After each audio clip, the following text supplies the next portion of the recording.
이 한 주를 우리가 함께 바라보며 주님을 따르기로 결심하는 이 세상의 마음에 두지 말고, 이 마음을 세상에 두지 말고 사람들에 두지 않고 오직 주님께 맡기고 주님을 바라보며 살기로 새로운 결심을 주님의 은혜로 하며 주님 앞에 찬양을 바칩시다.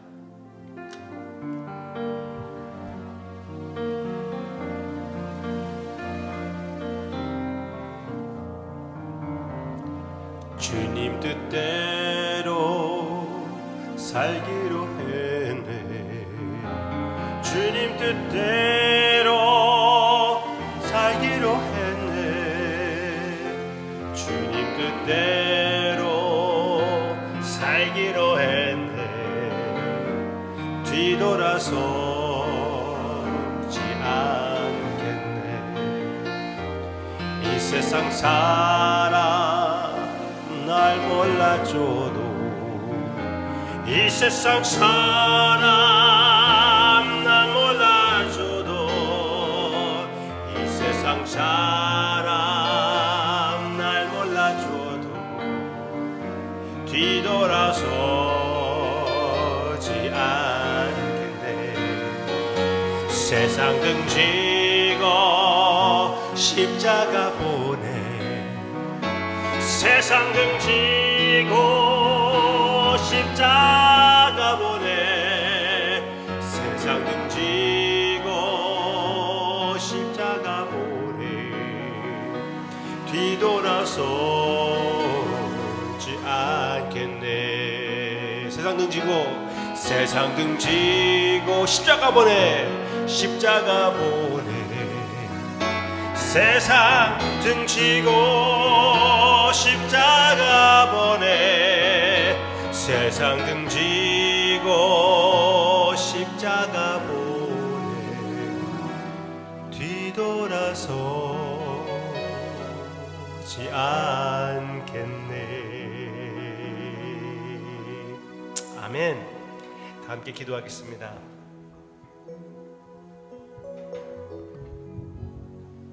주님을 따르기에는 너무나 부족한 우리입니다.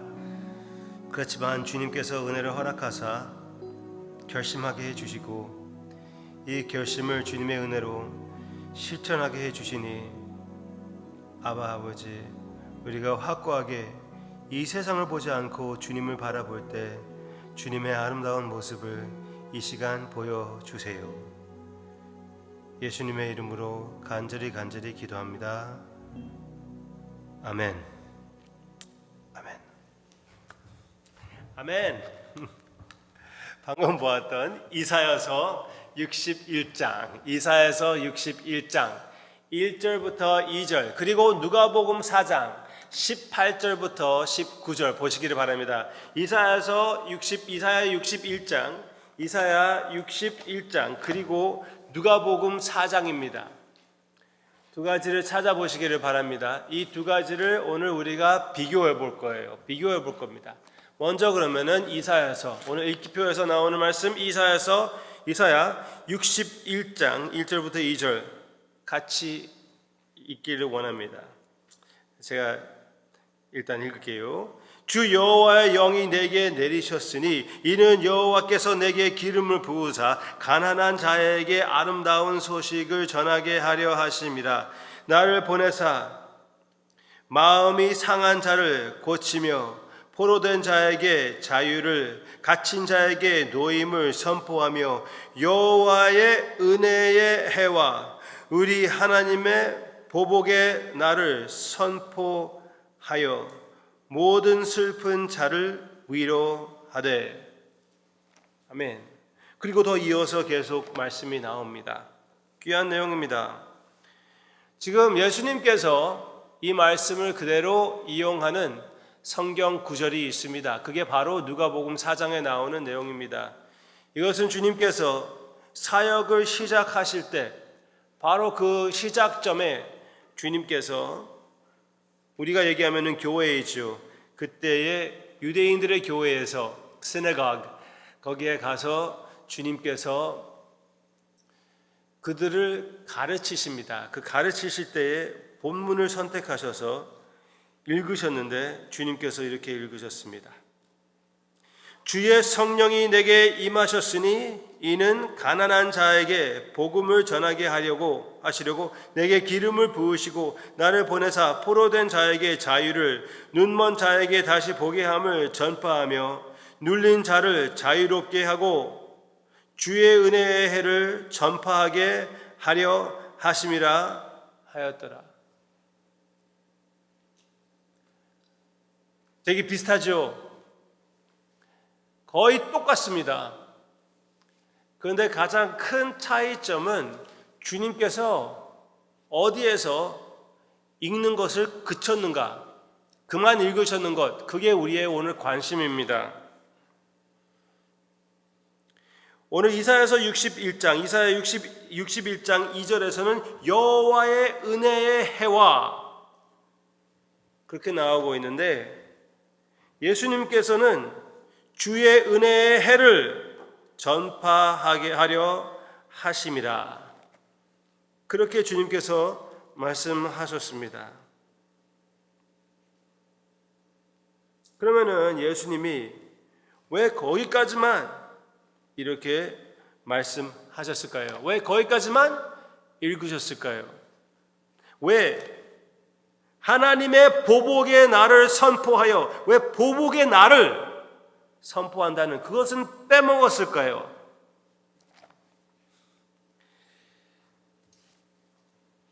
몇 가지 이유를 제가 설명해 드리겠습니다. 하나는 주님의 사역은 구원 사역이었기 때문에 보복의 사역, 하나님의 진노의 사역이 아니라, 물론 주님의 사역 가운데 하나님의 진노를 나타내셨을 때도 있었죠. 그렇죠? 성전을 깨끗하게 하실 때. 그렇지만 주님은 어디까지나 구원 사역이었지, 보복의 사역, 저주의 사역, 하나님의 진노의 사역은 아니었다는 것입니다. 예수님께서 우리를 구원하러 오신 것입니다. 그렇기 때문에 여기 이사야서에서 나오는 이 내용은, 이 예언은 예수님께서 실천하셨는데, 그런데 그들이 이해할 때 주님께서 보복의 날을 갖고 온다는 것, 그것은 아니라는 것 보여주고 있습니다. 그러면은 예수님께서 이 예언을 완전하게 실천하지 않으십니까? 이걸 설명해 드리고 싶습니다. 실천하십니다. 언제 그러면 실천하십니까? 그것을 두 가지로 나누어 드리겠습니다.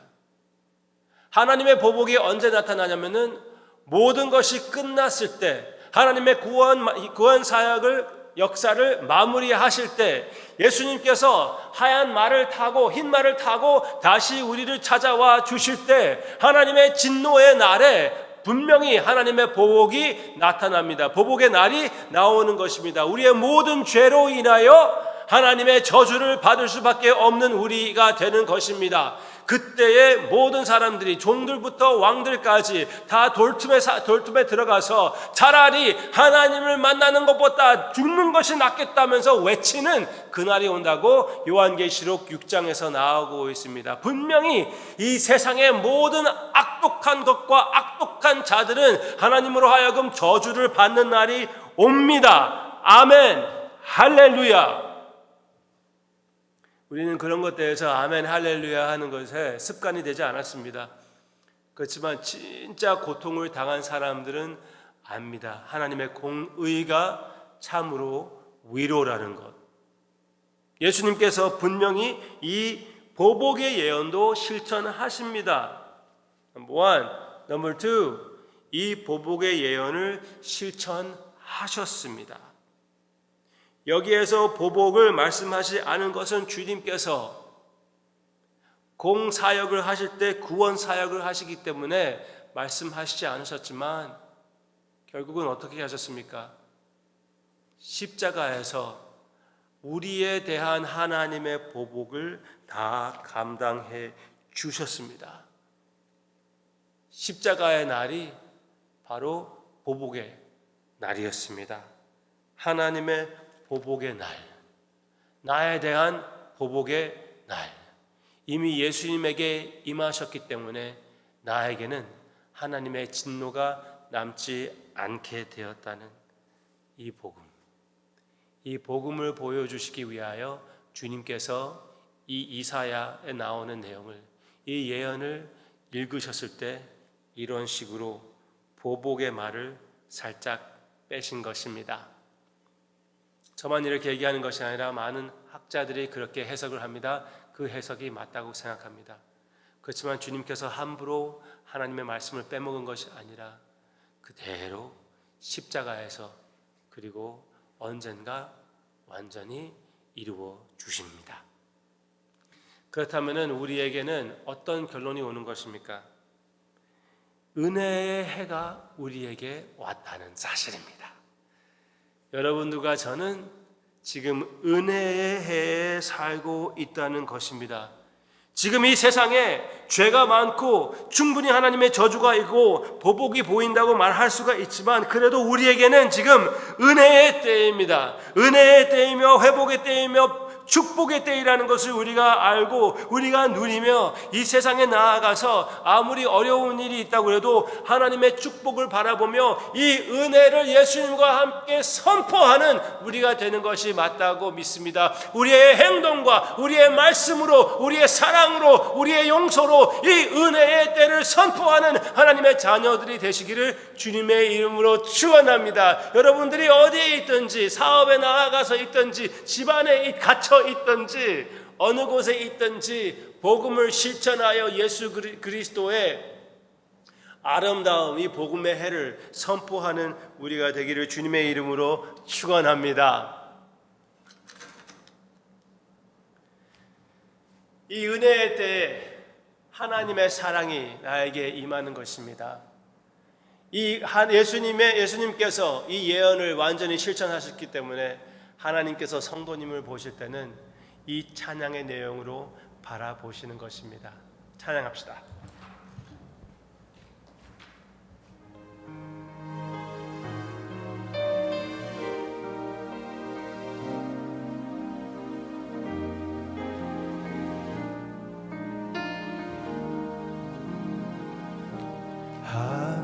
하나님은 너를 만드신 분, 너를 가장 많이 알고 계시며, 하나님은 너를 만드신 분, 너를 가장 깊이 이해하신단다.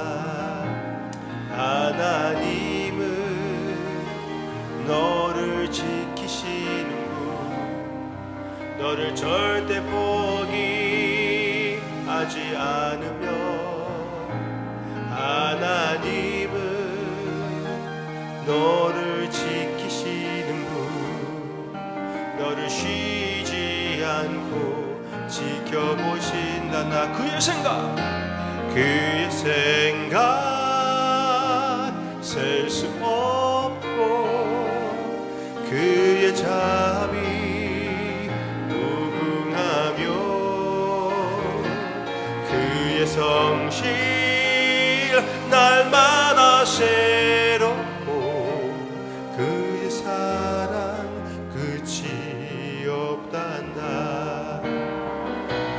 하나님은 너를 원하시는 분, 이 세상 그 무엇 그 누구보다 하나님은 너를 원하시는 분, 너와 같이 있고 싶어 하신단다. 하나님은 너를 인도하는 분, 광야에서도 폭풍 중에도 하나님은 너를 인도하는 분, 푸른 초장으로 인도하신단다. 그의 생각 셀 수 없고 그의 자비 무궁하며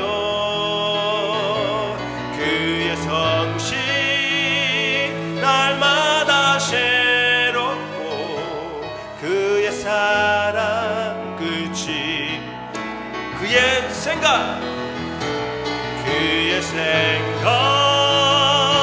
셀 수 없고 그의 자비 무궁하며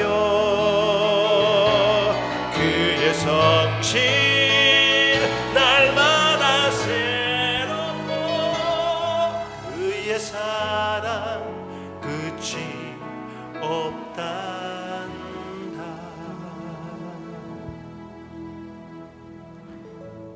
주님의 영원하신 그 사랑을 우리가 너무나 당연히 누렸습니다. 당연하다고, 당연히 하나님께서 나를 사랑하지, 그렇게 생각했을 때가 너무나 많았었던 것 같습니다. 그러나 하나님의 은혜는, 주님의 은혜는 절대로 당연한 것이 아니라는 것, 주님께서 우리를 위하여 아버지의 진노를 감당하셨기에 지금 아버지의 사랑을 받고 주님과 성령으로 교제한다는 것 감사드리며 모든 영광을 주님께 드립니다. 예수님의 이름으로 간절히 기도합니다. 아멘.